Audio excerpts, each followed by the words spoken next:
Welcome to my channel. Hi everybody.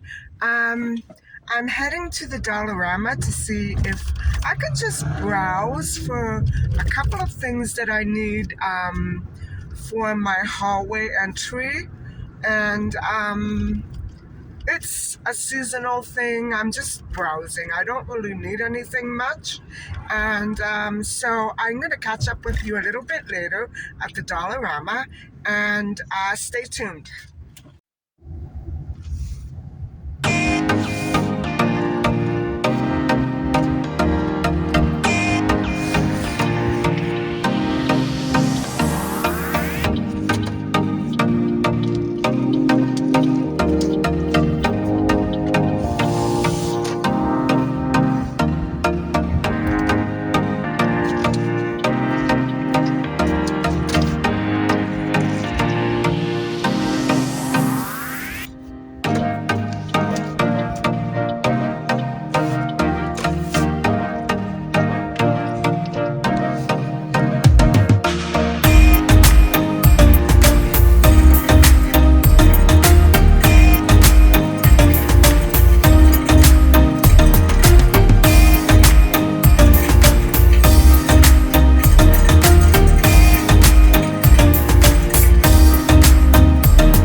Hi everybody.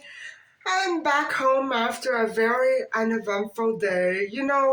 After I got out of the Dollarama, it became very cold and gray and blustery. So I hung out in a boutique for a few minutes and then I just came home.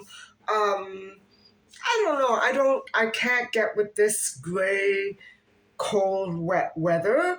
And it's almost as though one more shadow cast over my city right now. There are a number of issues going on in my city at the moment. And so I was just thinking how the weather matches all of that negativity. You know what I'm saying?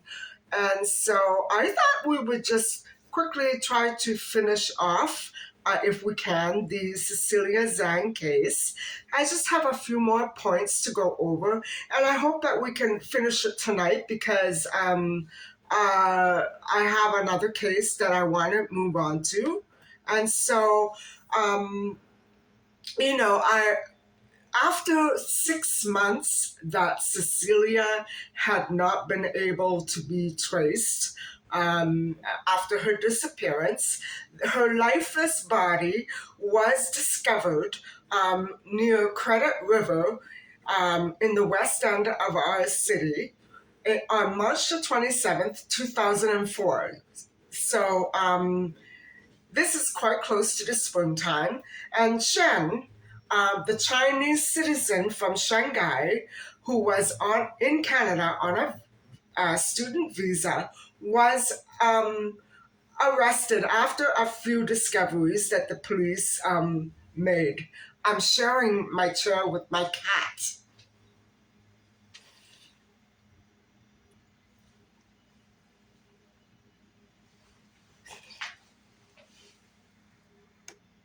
And so I remember mentioning to you that at this time, and probably since at least the abduction of Cecilia Zhang, Chen had stopped his studies and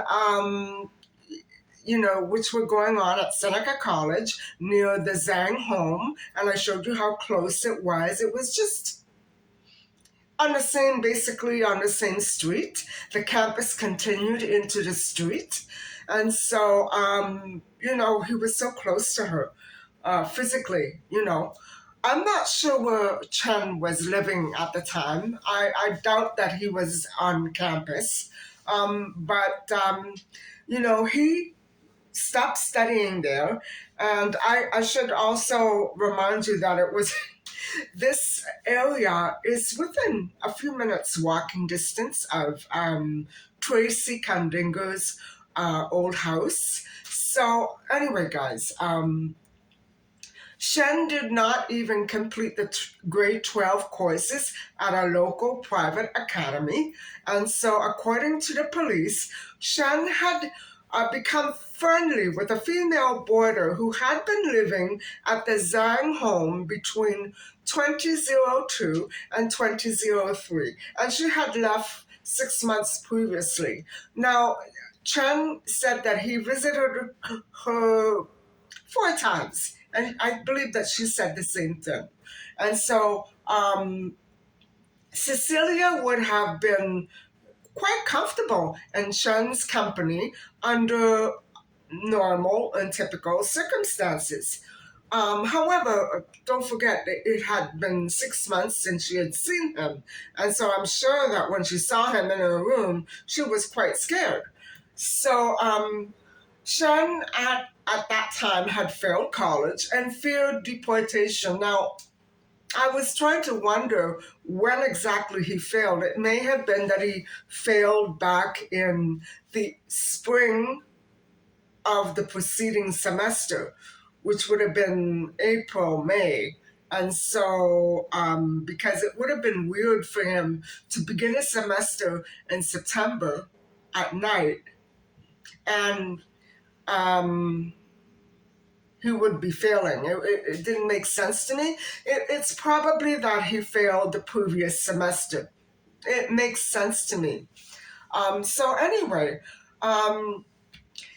broke. He needed $25,000 to enter an arranged marriage to become a permanent Canadian citizen. Now, guys, before I go on, I would have to because I've been through this process myself, I really do think that the laws should be reviewed at least, because it's almost as though any country, not just here, almost as though governments are saying, okay, this citizen, it's okay to hold her hostage, or it's okay to hold him hostage if you want to become a resident. All you have to do is abuse this person, because essentially that's what it boils down to. And I have to admit that in this case, I'm so glad that Chen never got the chance to think about it twice. It would have been a horrible nightmare for whoever that he involved. It may be that he was trying to get with this female boarder at the Zhang home. Goodness knows there are enough of those young girls that are willing to marry, but I doubt that she would have had her papers. So I think it would have been a situation like that that would have been ideal for him, in his opinion. So I just had to, comment on that. And so, okay, now I can sit down. Uh, so that night of October the 19th, 2003, or I should say the early morning of October the 20th, 2003, Chen entered the Zhang home through a kitchen window after slashing the screen with a blade. And so that would have been quite difficult. He would have probably landed in the sink. Um, anyway, the blade was left on the outside. I'm so glad that he didn't bring it in with him. It was left on the outside lawn, right in front of the window. And so he did try to go through the door that was very close to that window, but he couldn't. And so he removed Cecilia between 3 a.m. and 4 a.m. in the morning. And how they narrowed it down to that, I'm not sure. Maybe because of witnesses who were coming and going, or I don't know how they narrowed it down to that specific hour, but the police did. And apparently, according to him, when Cecilia tried to scream and struggle, he covered her face with a towel and held his hand over her mouth. So, guys, this man he was not good marriage material at all. And so Cecilia stopped struggling, as he explained, and he placed her in his car trunk. And a little later, when he checked, I don't know how much later, she had stopped breathing completely. I see it that it may have happened in a different way, but of course, even the police realize that he's probably leaving so much out, and it may not be the truth. Probably what happened was she didn't try to scream. He probably had some sort of chloroform with him, and he put it somewhere convenient. He probably had something with him that would make it very convenient. I'm just guessing because, the Zangs didn't hear anything. I don't think that it wasn't that they were heavy sleepers. It's that not only didn't the Zangs hear anything, but the boilers, there were what? 8 people besides Cecilia there. So what I'm saying is, I think it's highly improbable that she tried to scream. She probably wanted to and didn't get the chance. Anyway, that's just a theory. And poor Sherry suffered for that. And I'm not going to say any more about it, but so anyway, Cecilia had stopped breathing while she was in the trunk, so he claims. And he also claimed that her death was due to, oh, drat, a poorly planned and desperate abduction. And the death wasn't deliberate.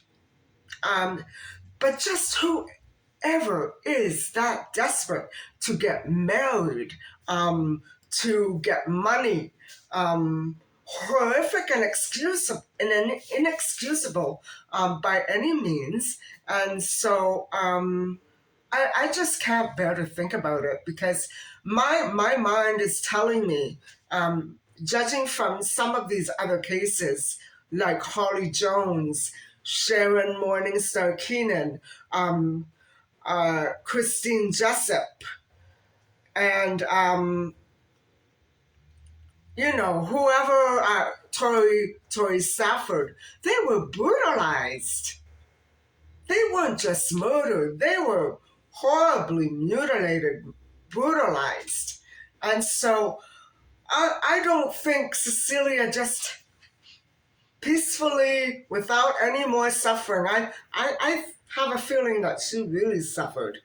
And so um, her badly decomposed remains were subsequently found 6 months later in a woody area by Credit River on Saturday, March the 27th, 2004. And so investigators, because of that um, advanced decomposition, they were unable to identify, the timing, um, any identifying evidence that the killer left behind in, say, for instance, the form of DNA or fingerprints. Um, it, wow. I don't know much about forensics, but wow. Um, Fingerprints were there, which did match the fingerprints on Zhang's window, the cut screen, but they didn't know who initially that those prints belonged to. But when they found the body, they were able to match it up. Now, Chen denied making any phone calls from any payphones, though probably the police didn't believe him there either. But they couldn't prove it. They couldn't trace the calls any further than that location, and that was that. So the DNA matching is quite a story, but I'll just tell you this. When the police had the perpetrator's fingerprints, on day one, they, they they couldn't link it to anything. It's like, Calvin Hoover's. They had it, but they didn't know whose it was. And so it was not until after the body was found and the second joint police investigation began. Thereupon, after that, months later, police contacted, at that point, the female visa student who formerly occupied the Zhang, or I should say, Cecilia's very room. And so, guys, um, he, what Chen tried to do here, or was hoping to do, and didn't accomplish it. He was hoping that his entry into Cecilia's room would be mistaken for his attempt, and the poor student, to get at the student.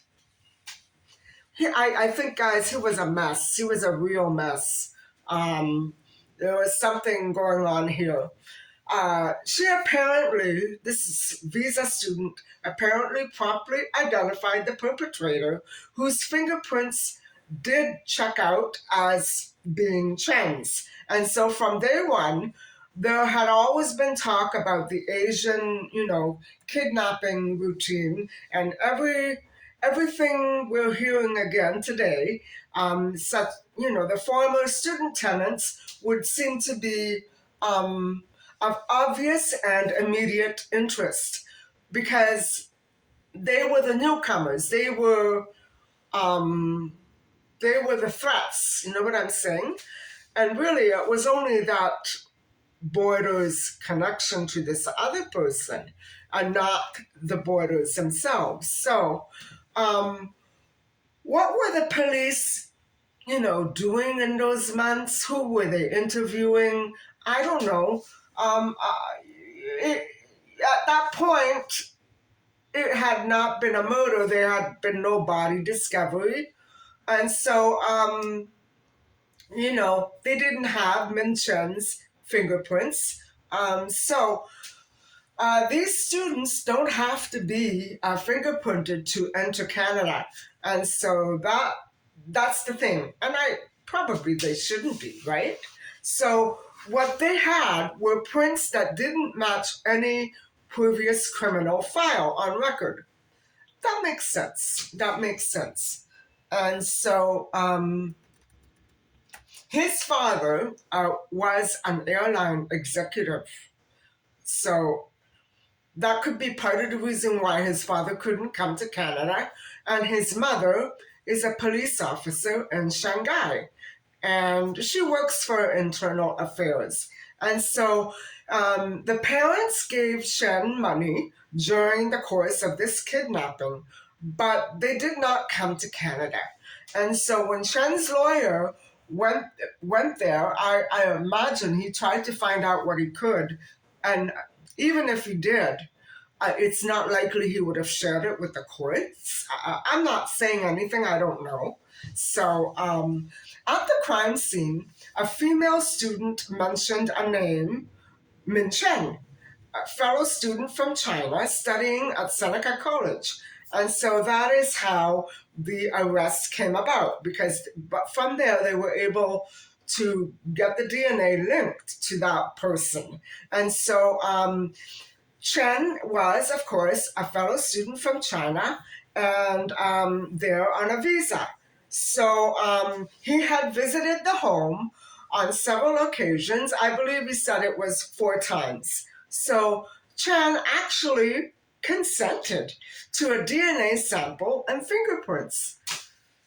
So, guys, I don't think I'm trying to figure out what made him tick. I don't know if he follows the typical pattern of a really criminal killer. I don't know if he is a criminal killer. That, don't get me wrong, but what I'm saying is it's not the same pattern as we usually see, and so at any whatever the reason, investigators did have the match to the DNA, and the arrest quickly followed. And I'm so glad that they were on top of that. I think in this case, they did a good job. Even if they had looked high and low, they wouldn't have found a match because there was nothing on file. So at least they knew, at least they had the DNA ready, waiting for Chen. You know what I'm saying? And so viable suspects, you know, he was a viable, very viable suspect in the Cecilia Zhang kidnapping and murder. And so, in fact, he was the guy. Min Chen was then charged with first-degree murder and pled guilty to second-degree murder on May the 9th, 2006. So he didn't plead guilty to first degree, but second degree. And so that same day, an unidentified woman was also arrested and questioned, but later was let go and did not face criminal charges, although she was treated as a witness in this case. And so Min Chen was charged with first-degree murder in the death of 9-year-old Cecilia, and who had been at the Zhang home several times before her death, because he was friends with that female boarder who had lived in the house at the time, 6 months previous to the abduction. And so, Chen confessed. Was he taking the fall for other parties as well who may have been involved? Don't forget, we don't know what the Zhangs were accused of by their neighbors and things like that. We don't know really what went on, only that they were not guilty of whatever happened to Cecilia. And so he had Chen abducted Cecilia for ransom, and they intended to ask for the ransom, so he said. But the death was accidental and caused him to abandon that plan. Okay. I don't know if I believe it. Um, I, you know, I either way, she suffered horribly. Um, she must have come to at some point. I don't know. I don't want to go there. So, the police had been receiving complaints about illegal fishing in the area where Cecilia was found. September 18th, 2003, near the body's discovery. So Chen was arrested, charged with first degree murder, represented by a criminal lawyer who had also been a very high profile lawyer for another serial murderer in this city who is now permanently behind bars. And so Min Chen pled guilty to second degree murder on May the 9th, 2006, and he was sentenced to life. His trial on that charge was expected to begin, but instead, guys, he was arraigned on the lesser charge and not on first degree murder. And Cecilia's parents were not in court for that guilty plea.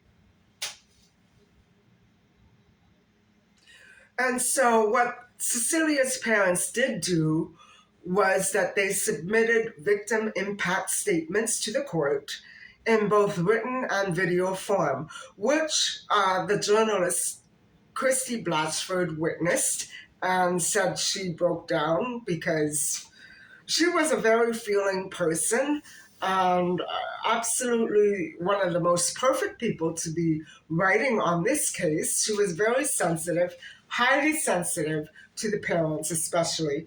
And so, however, Ray Zhang did cry. As he said, you know, his only daughter would never have a chance to fulfill her dreams. I guess he felt so bad for not being there to protect her. Who knows why the Zangs didn't wake up? I wonder if they were. I don't know. It's weird to me. Um, I really do think that Cecilia was knocked out somehow and could not make any noise. I'm not sure. I wish I had the answer. And so, okay, now the legal aspects of the case. This is after the trial. And so, because Canada and China lack an extradition treaty, human rights lawyers noted that under Chinese law, when Chen here completes his Canadian sentence and he will then be deported back to China, where he most likely will face a second trial and sentence. Now, that's double jeopardy in USA and Canada, but there it is an express law that if you commit an offense while in a foreign country, you will pay the price when you get back here. So it's like a double jeopardy does exist there.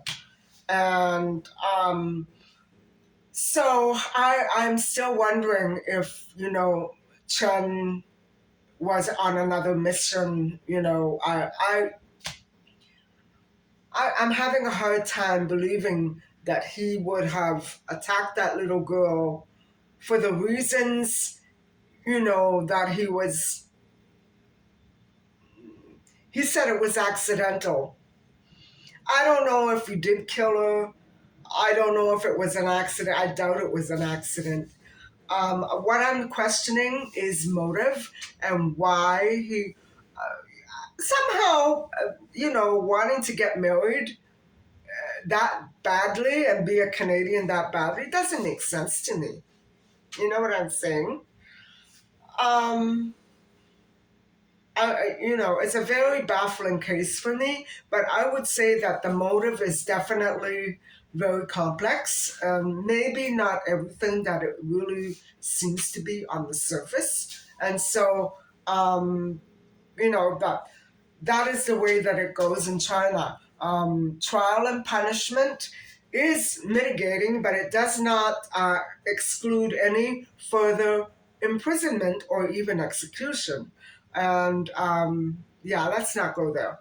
So under the faint hope clause, under that law, he may apply for parole in 15 years, and he's probably tried to do it. Maybe, I'm not sure.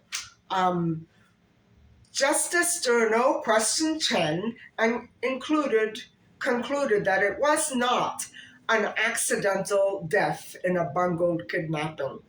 Yeah, it doesn't make sense to me. Finally, someone with a decent, head on his shoulders.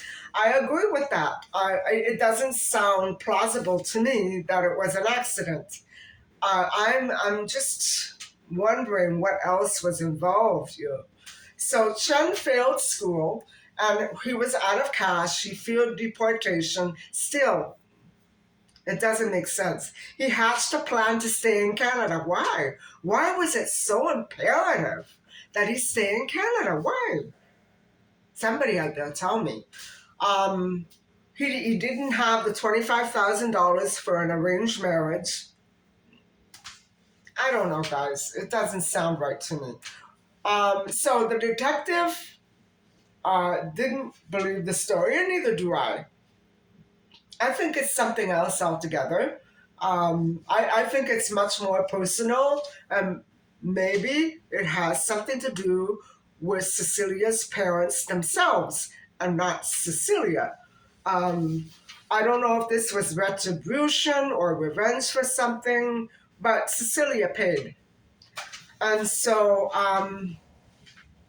she died immediately. There was no suffering, allegedly. And so he didn't have to have much of an explanation. But did she die immediately? What did he do with her? Did he assault her? Did he abuse her? Did he mutilate her? We don't have that kind of friend. I'm sure the police have more information than we do, but we don't have it. We can't imagine what he might have done to her. And so we will never know. We will never know because the remains were so badly decomposed. And so this is another, you know, disappearance of a child that ended up in a very bad way, who was found in extreme conditions. And so it's not a cold case, but it is quite a criminal case. And so guys, this we have come to the end of the discussion on Cecilia Zhang's disappearance and murder. And so our next case will be the disappearance of the teenager Lisa Mass some years ago. And she has, I believe she's never been found. And so I will be going over that case tomorrow, and I want to leave you with just a good night and a thank you. I deeply appreciate all of your wonderful comments, and thank you so much for watching. And please don't forget to like and subscribe. Bye for now.